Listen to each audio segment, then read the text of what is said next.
পশ্চিমবঙ্গের বিধানসভা নির্বাচনের ফল ঘোষণার পর রাজ্যের বিভিন্ন জায়গায় সহিংস ঘটনা ঘটছে। এর মধ্যে বুধবার রাতে উত্তর ২৪ পরগনার বিধানসভা নির্বাচনে বিজয়ী দল বিজেপির নেতা শুভেন্দু অধিকারীর ব্যক্তিগত সহকারী চন্দ্রনাথ রথকে গুলি করে হত্যা করা হয়েছে।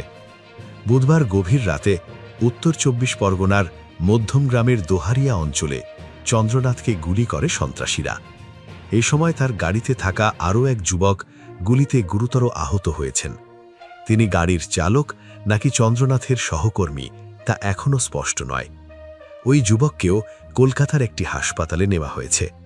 এই ঘটনার পর মধ্যমগ্রাম ও সংলগ্ন এলাকায় প্রবল উত্তেজনা দেখা দিয়েছে। চন্দ্রনাথ রথের মরদেহ একটি বেসরকারি হাসপাতালে রাখা হয়েছে। ইতিমধ্যে সেখানে পৌঁছেছেন শুভেন্দু অধিকারী। এর আগে ওই হাসপাতালেই চন্দ্রনাথ রথকে মৃত বলে ঘোষণা করা হয় বলে স্থানীয় সংবাদ মাধ্যমের সূত্রে জানা যায়।